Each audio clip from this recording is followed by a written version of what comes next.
Hi, I'm DCRevolution, and welcome back to my 1 hour boss video, where I go and kill a boss for 1 hour and hope to get lucky with some drops and make some good money. So this week, I'm thinking we're going to go to Dagannoth Kings, as it's been announced that there's going to be a new boss being released next week, which will be similar to the Dagannoths, in that there's going to be 3 of them, and you'll have to tri-breed them, or lure them and kill them separately with one specific style.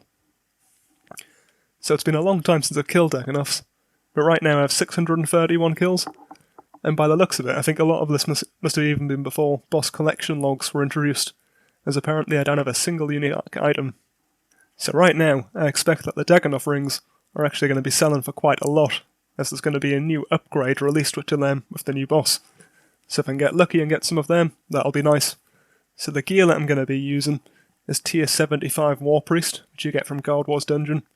And this is tri-breed armour, so it means I don't have to switch armour between the bosses. And I'm going to use all of the noxious weaponry and just switch between the styles that way. I've got a rune pouch containing my runes, and I'm taking overloads and prayer renewals. And then I've also got a weapon poison, as I've got my Cinderbane gloves, so that'll be good to poison them. I'm also using an amulet souls, just a little bit extra healing, and I'll use a penance aura. And then I've got my max cape, and my luck of the dwarves. I've also got a Pakiak familiar, and I'll use this as a beast of burden to take some extra food, so I can get some extra healing. It's been a long time since I've been here, and I can't quite remember how hard the Dagannoth Kings will hit, so I'd rather be prepared for the extra food and have it if I need to.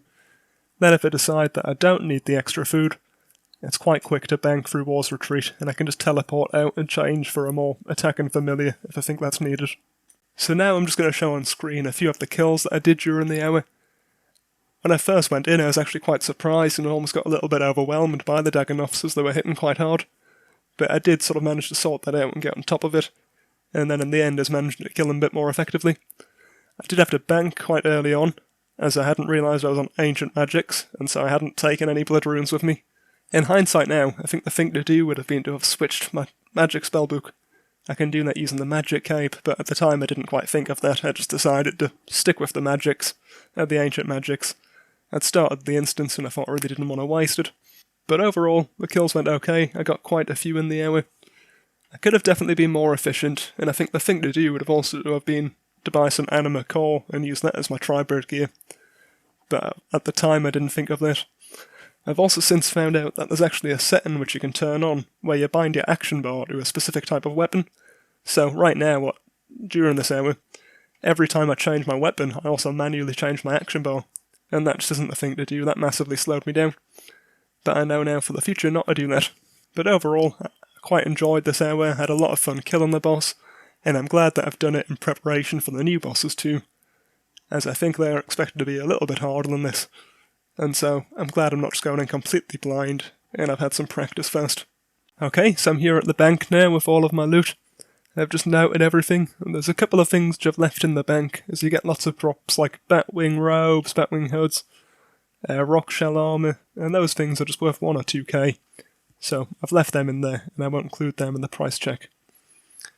So, in the hour, I managed to get 115 kills. So that's quite good. Obviously it can still be better, like I say, if I upgraded my gear, but for now I'm quite happy with this. Unfortunately, I didn't really get any of the drops that I wanted to, which was the rings, but I did get one unique drop, which was the Mud Metal Staff.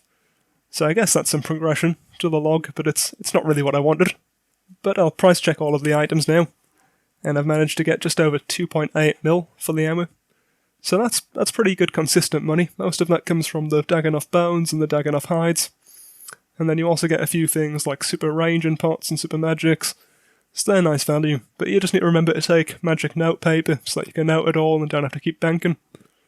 I did also get 2 Luck of the Dwarves drops, and they were both bowstring, and that added a nice 200k, so again, it's not quite the Luck of the Dwarves drop which you want, but it adds up. I'm happy with that.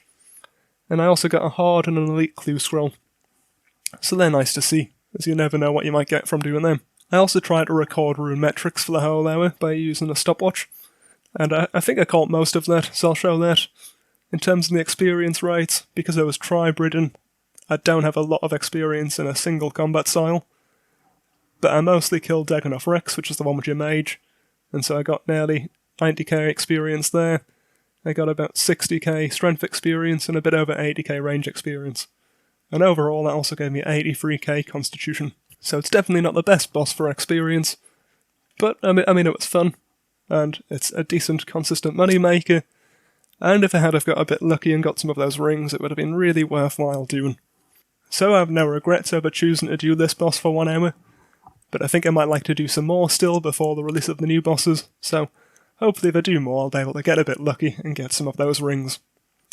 And I would also recommend this boss to anyone else who's looking to start out in PvM and just wants to try Britain. But I hope you've enjoyed, and thanks for watching.